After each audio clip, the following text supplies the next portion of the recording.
يعتبر حاجة من أكتر الحاجات اللي بتدمر نفسيتك أو بتطفي شغفك أو بتحسسك إنك مش عايش أصلا، هو إنك تداري في طبيعتك.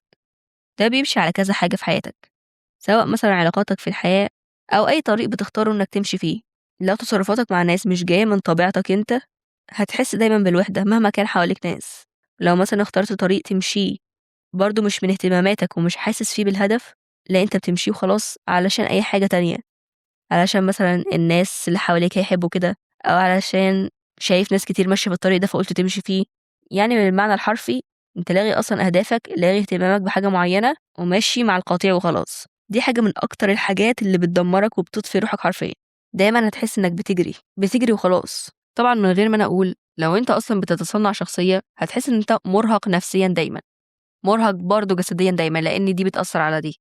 كمان ده بيأثر وبيظهر في كل حاجة في حياتك حرفيا، زي انك بتاخد قراراتك على هوا الناس، انك خايف حد ينتقدك، بتحاول ترضي كل الأطراف، رامي اللي انت حابب تقوله واللي انت حابب تعمله، وبتشوف ايه اللي هيعجب الناس اكتر، مركز اكتر مع الناس هتختار ايه عشان تختار زيهم وخلاص. النسخة اللي انت بتمثلها دي عشان تبان كويس من بره قدام الناس، لكن انت من جواك بتبقى حاسس انك متدمر، انك مش بتتصرف على طبيعتك، مش هو ده انت. فطبيعي مش هتحس بالرضا ولا بالارتياح ولا بانتمائك اصلا للناس اللي انت موجود معاهم او لطريق معين انت خدته في حياتك. بجد لما تحس نفسك ان انت بتتصنع شخصية عشان تعجب الناس او تكون في المضمون شكل ما هو بيقولوا لك من كتر الضغط عليك، عايزك تسأل نفسك سؤال واحد: هل انت حابب انك تعيش تعيس، انك تتصنع شخصية عشان تبقى وسط ناس انت اصلا مش حابب صحبتهم بس خايف تبقى لوحدك؟ هل هتكون مبسوط لما تختار طريق انت مش عاوز تمشي فيه عشان خايف حد ينتقدك؟ انت مش هتحب حياتك كده. اختيارك للطريقة اللي بتتصرف بيها، او اختيارك للشغل اللي انت حابب تشتغله، او اختيارك لاي حاجه في الحياه لما يكون نابع من اهتماماتك، من حبك للحاجه ديت، بتحس فعلا انك عايش، بتحس ان الحاجه دي هدفك فعلا، فبيديك احساس الرضا، بيديك احساس الانتماء.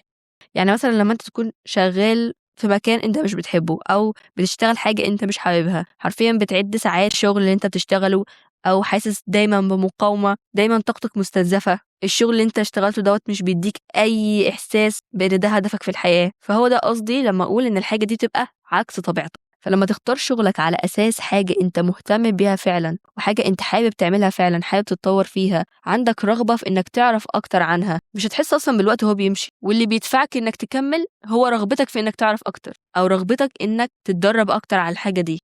طيب بالنسبة برضو للعلاقات، حتة انك تكون على طبيعتك وتختار تصرفاتك على اساس شخصك انت، مش تكون بتتصنع شخصية تانية، هيفيدك جدا في انك تكون في علاقات صحية. يعني لما تكون في صداقة او علاقاتك مع الناس، هل بتتصرف على طبيعتك عشان انت عايز تتصرف كده، ولا بتتصنع شخصية علشان خايف تكون لوحدك، علشان ترضي كل الاطراف، عشان الناس ما يزعلوش منك، بتعمل حاجة للسبب ده عشان ترضيهم؟ لا، دي اسمها بقى علاقات سامة. هتحس برضو انك مرهق ومستنزف بعد ما تقعد مع الناس دول. فما تخليش خوفك من الوحدة يخليك مكمل في علاقات انت مش حاببها اصلا، او ناس بتستنزف طاقتك. لا، انت الاحسن انك تكون وحيد لفترة، تركز على نفسك وتعيش حياتك طبيعي جدا، تخرج وتتعامل، ولكن ما تبقاش في مجموعة او في صحبة هي اللي تضايقك، هي اللي تحسسك انك مش كفاية، او هي اللي انت تحاسب على كلامك قوي عشان خايف ان هم ينتقدوك. طب ليه اصلا من الاول؟ وبجد حاجة لاحظتها ان انت لما بتكون على طبيعتك وتختار انك تكون لوحدك لفترة وتركز على نفسك وتشوف انت تقدر تحسن من حياتك ازاي، بتبدأ الناس الصح تخش حياتك، بتلاقي الناس اللي شبهك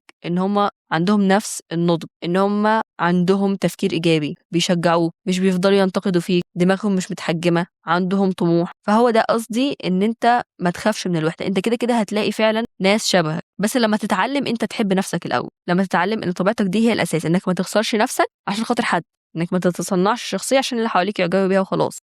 كمان الاتيتيود اللي هو فيه تصنع دوت بيأثر على علاقاتك. لما تبقى علاقاتك مع الناس كلها تمثيل، بتتصنع شخصية عشان تحس فعلا بالانتماء، العلاقات دي عمرها ما بتنجح، لان انت كده مش بتظهر شخصيتك الحقيقية. فلما ما تظهرش شخصيتك الحقيقية والشخص دوت يتعامل معاها، هو انت هتحس بالانتماء ازاي يعني؟ ولا في تفاهم، ولا هتبقى مرتاح. ممكن تحس ان هم اعجبوا بيك بالشخصية اللي انت صنعتها دي عشان تعجبهم، بس عمرهم ما يعرفوك، عمرهم ما يفهموك، مش هيكون في عمق في العلاقة دي، بتكون علاقة سطحية هشة وسامة. كمان العلاقات الصحية فعلا هي اللي بتبين فيها شخصيتك وتكون على طبيعتك في كل حالاتك، بتعبر عن نفسك وتعبر عن حدودك واهتماماتك من غير ما تخاف ان الشخص التاني ده يحكم عليك. بعد ما تعمل كده وتبين طبيعتك اللي مش هتحس ان في تناغم ما بينكم، ما فيش تفاهم ما بينكم، دي يبقى الشخص دوت فعلا مش شبهك.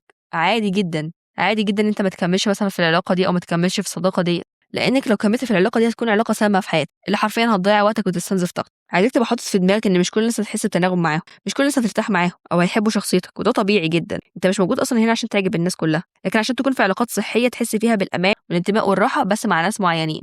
فانت لما تتصرف على طبيعتك وتحس ان المكان ده مش مكانك، عادي جدا وطبيعي. ده مش معناه ان انت وحش ولا معناه ان الشخص اللي قدامك وحش، لا، هتلاقي ناس فعلا شبهك. كمان ما تبقاش بتجري ورا الحاجه دي، خلي السورس بتاعك او المرجع بتاعك ان انت مش خايف تكون لوحدك. لما تبقى مش خايف تكون لوحدك وتبقى حابب الوقت حتى اللي بتقضيه مع نفسك، مش حاسس انت زعلان وانت قاعد مع نفسك، عارف اهدافك، عارف بتقضي وقتك ازاي، عارف انت حابب تعمل ايه، فلما تبقى الشخصيه ديت انك مش بتجري ورا حاجه، ساعتها فعلا هتلاقي الناس الصح بتدخل حياتك من غير ما تحس. انت مش محتاج تضغط على نفسك او تتصنع شخصيه عشان تبقى مع حد وخلاص، لان حرفيا هو ده تعريف العلاقه السامه وهتعيش تعيس.